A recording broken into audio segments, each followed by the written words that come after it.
안녕하세요. 암과 책의 오디세이 김세섬입니다. 지난 회에는 저의 인생 사막 뒷부분을 이야기하다가 마쳤어요. 워라밸을 추구하며 이전에 다니던 회사보다 규모가 좀 더 작은 미국계 자동차 부품 회사로 이직을 하려던 이야기까지 드렸었죠. 이번 회에서는 계속해서 말씀드려 보겠습니다. Fly me to the moon. 그 미국계 자동차 부품 회사에는 팀장급으로 가셨다고 했어요. 팀장급으로 가는 게 되게 중요한 의미였다고, 어떤 자율권 같은 게 중요했다고 말씀을 하셨죠. 그러면은 그 회사에서는 원하시던 워라밸을 얻으셨나요? 회사에 처음 가서 일하던 날 기억이 생생해요. 네. 그때가 언제냐면요. 한창 코로나로 전국이 이제 봉쇄령을 내리고 회사 나오지 말아라. 네. 친구들끼리 만나지 말아라. 동호회 침묵하지 말아라. 이런 게 제일 강했던 시점이었어요. 네. 그래도 저는 이제 이직을 하고 새로운 회사를 입사를 했으니까 그 회사에 가야 되잖아요. 왜냐면 저는 노트북도 없고 그 회사에 대해서 아무것도 모르고 동료도 모르고 그냥 전혀 지식이 없으니까. 와, 그 코로나 시기에 이직하기 되게 힘들었는데 아예 안 뽑았잖아요. 그때 이직을 하셨네요. 네. 그때 이직에 다행스럽게도 성공을 해서 네. 새 회사에 갔는데 이제 전에 인사팀 직원분께서 뭐 비밀번호랑 그런 건 알려주셨어요. 네. 이런 식으로 회사의 출입문을 이용해서 들어가면 된다. 네. 출입해서 들어갔는데 그때 당시에 느꼈던 괴상함이라고 해야 될까요? 그 기분이 되게 생생해요. 네. 아무도 앉아있는 사람이 없는 건물이에요. 네. 사무실 건물에. 저 혼자 자리는 어딘지는 알아요. 그것도 이미 전달은 받았습니다. 네. 가서 앉아있는데 사무실이 너무 조용하다 못해서 여러분 어떤 조용한 공간에 들어가면은 되게 크게 들리는 소리가 하나 있어요. 그게 뭔지 아세요? 물 흐르는 소리요? 네, 물 흐르는 소리도 있을 테고요. 그거는 초침도 있고 하나는 냉장고 소리예요. 냉장고 모터 소리가 네. 아마 탕비실에 냉장고가 있었겠죠? 네. 그 적막한 공간을 울리는데 공포영화 찍는 줄 알았어요, 저는. 그래서 아무도 사람은 오질 않고 알고 보니 사람이 왜 이렇게 안 오지? 이 사무실에? 그 사무실은 인원이 크진 않아서 지금 제가 정확히 기억은 안 나는데 30명인지 50명인지 아무튼 중소 규모의 회사였습니다. 네. 출근은 아무도 안 하고 텅 빈 사무실에 혼자 제자리에 덩그러니 앉아 있는데 거참 기분 이상하더라고요. 이 냉장고 가전소음이 삶의 질에 참 영향을 많이 미치는 것 같아요. 삼성전자, LG전자 소음 적은 냉장고 만드는 기업 협찬 부탁드립니다. 네, 다소 생뚱맞지만 방금 하신 그 말씀에는 전적으로 동의하는 게 네. 제가 저만의 잠깐 여러분 여기서 이야기가 곁가지로 흘러가는데요. 네. 저만의 좋은 숙소 고르는 방법 중에 하나가 그 냉장고 소음 작은 곳 그것이 하나 있어요. 왜냐면 여러분 아시겠지만 네. 그런 숙소에는 굉장히 조그마한 냉장고가 있잖아요. 그렇죠. 음료만 들어가는 정도. 그렇죠. 그리고 그 냉장고가 항상 침대 가까이에 있습니다. 네. 잠을 자다 보면 냉장고가 모터가 계속 돌지 않아요. 돌았다가 멈췄다 해요. 네. 근데 그 돌 때 엄청나게 시끄러울 때가 있어요. 네. 그래서 이제 좀 우리의 그 수면의 질을 방해하는 곳이 있는데 이런 곳들은 별로 안 좋다 말씀을 드려봅니다. 그 회사에서 주무셨나요? 죄송합니다. 어이가 없어가지고 헛웃음이 나왔네요. 회사에서 잠을 잔 사람이 어딨어요. 좀 많이 잤는데. 아, 그건 그렇죠. 네. 장매주님은 항상 점심을 드시고 나서 꿀잠을 주무시죠. 네.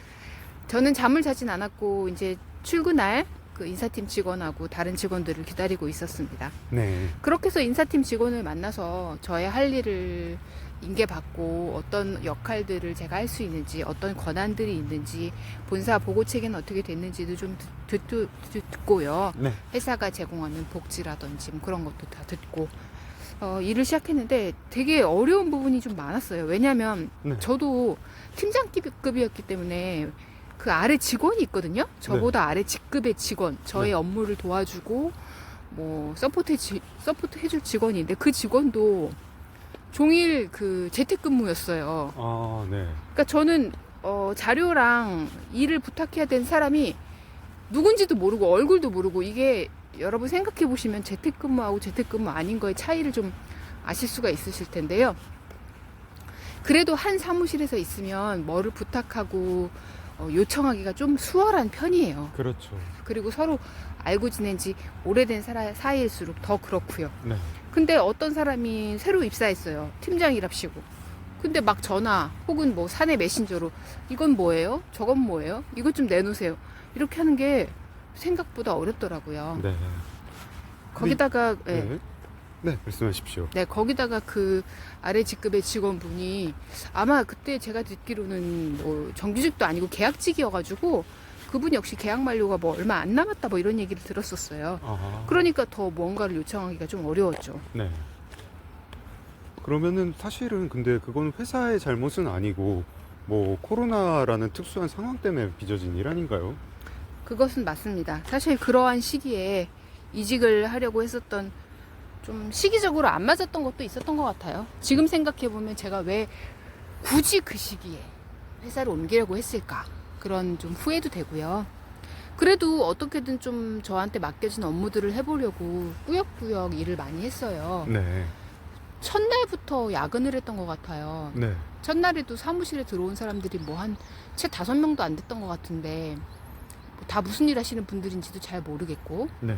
어쨌든 저는 주로 업무들이 미국에 있는 본사 또는 네. 싱가포르에 있는 아시아 그 총괄부서 뭐 이런 데랑 일을 하는 거기 때문에 딱히 서울에 있는 직원들하고 많이 부딪힐 일은 없었습니다. 원래 외국계 기업의 어떤 그 회계 담당자는 그런 식으로 일을 하는 거죠?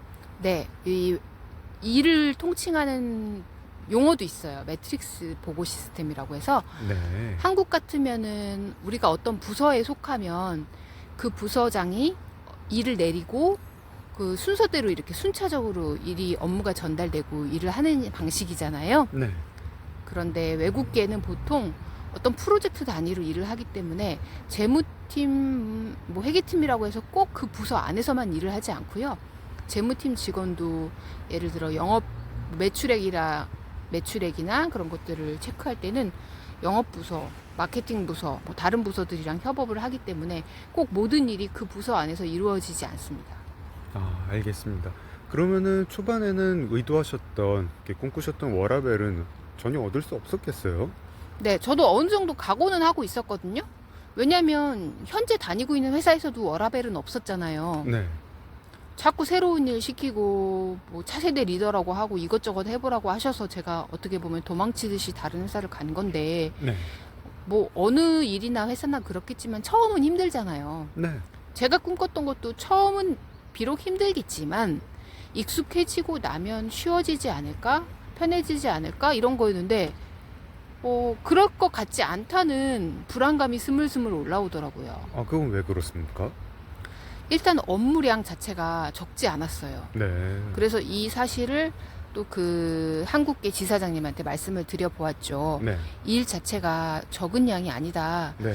이 일을 이 인원으로 할 수 없을 수도 있겠다. 추가 증원이라든지 어떤 식으로 좀 생각해보는 건 어떻겠느냐라고 말씀을 드렸는데 지사장님의 입장은 저랑은 좀 다르니까요. 아무래도 네. 사람을 새로 더 뽑는다는 거에 대한 그렇게 긍정적이거나 우호적인 입장은 아니셨어요. 그래서 지사장님과 점심시간에 면담을 하고 나서 좀 내가 생각한 그림대로 가지 않을 수 있겠다라는 생각을 했습니다. 사실은 그렇게 코로나 시기에 급히 이직을 할 수 있었던 것도 그 전임자도 여기서는 이 인원으로는 이 일을 못한다 그래가지고 나갔기 때문에 이 회사가 코로나 시기에도 불구하고 사람을 새로 뽑은 거 아닌가요? 그 말씀이 되게 딱 정확하세요. 그 전임자 역시도 어찌저찌 이제 팀장 자리에 올랐는데 본인은 이제 능숙해졌으니까 업무 속도가 빨라졌지만 네. 회사가 점점 성장하다 보면 할 일도 많아지잖아요. 관여해야 되는 프로젝트도 많아지고. 그래서 추가 증원이라든지 자신에 대한 보상에 대한 어떤 좀 더 나은 보상을 요구했는데 그런 것들이 받아들여지지 않다 보니 좀 마음이 상해서 급히 회사를 떠난 측면도 있었던 것 같아요. 이게 회계 업무의 특성 같아요. 사실 어떤 그 경영자, 뭐 지사장이라도 이제 최고 경영자니까 CEO 입장에서는 회계 업무는 매출을 내는 부서가 아니잖아요. 그리고 사실 뭐 한 달, 2달 정도 미뤄 놓는다고 해서 바로 큰 사고가 나는 건 아니고요. 근데 이거를 미뤄두면은 뭐 외국계 기업 같으면은 본사의 감사에 걸리게 되거나 아니면 더 심각하게는 법을 위반을 해가지고 정말 이제 경영진이나 회계 담당자가 이렇게 수사기관의 조사를 받아야 되는 그런 금융당국의 조사를 받아야 되는 이런 사태가 오지 않습니까? 네, 회계는 제가 회계를 선택한 이유 중에 하나이기도 한데요. 회계가 필요 없는 회사는 없습니다. 네. 회계는 뭐냐면요. 숫자로 된 기업의 언어예요. 모든 회사가 다 매출을 발생시키고 그것을 장부에 기록하고 그거의 원가가 얼마가 들었나, 우리가 노동자의 급여는 얼마를 주었나, 뭐 복리후생비는 얼마를 주고 최종 영업이익은 어느 정도인가를 계산하지 않는 업종은 없어요. 아무리 작은 구멍가게 슈퍼라 하더라도. 네. 그래서 제 생각엔 회계 업무라는 거 꽤나 수요가 있겠는데 싶어서 선택했는데, 한 가지 지금 좀 회계 업무의 단점이라고 할까요? 그러니까 뭐냐면 이 회계 업무가 주인공인 회사는 없어요. 아, 그렇죠. 그 어떤 회사도 장부 기록이 목적인 회사는 없어요. 아마 회계사무소에서도 회계가 주인공은 아닐 거예요. 네, 그렇다고 들었습니다. 무슨 회계 사무소들 있잖아요. 회계법인들. 회계법인들, 잘 나간다는 회계사들, 그 회계법인들도 기장으로 돈을 버는 건 아니고요. 대부분 텍스 컨설팅이나 여러 가지 기업의 전략들로 돈을 번다고 들었습니다. 네. 네, 그러니까 심지어 회계사들만 있는 회사에서조차도 회계는 주인공이 될 수 없다. 그러니 일반 기업은 오죽하겠어요. 대부분 제가 있었던 회사들은 주인공이 다 영업사원들이에요. 회사는 매출을 따오는 게 무엇보다도 제일 중요하기 때문에 네. 딜을 만든 사람들한테 가장 큰 보상이 주어지고요. 박수갈채가 주어져서 이 부분에 있어서 조금 맘상할 수는 있어요. 회계 직원이나 이제 저희는 백오피스라고 부르는데 네. 좀 조명을 못 받죠. 그냥 거기 있는 사람들. 그 미국계 자동차 부품 회사의 한국인 그 한국 지사장은 뭐 이런 회계의 중요성에 대해서 좀 이해를 하는 분이셨나요?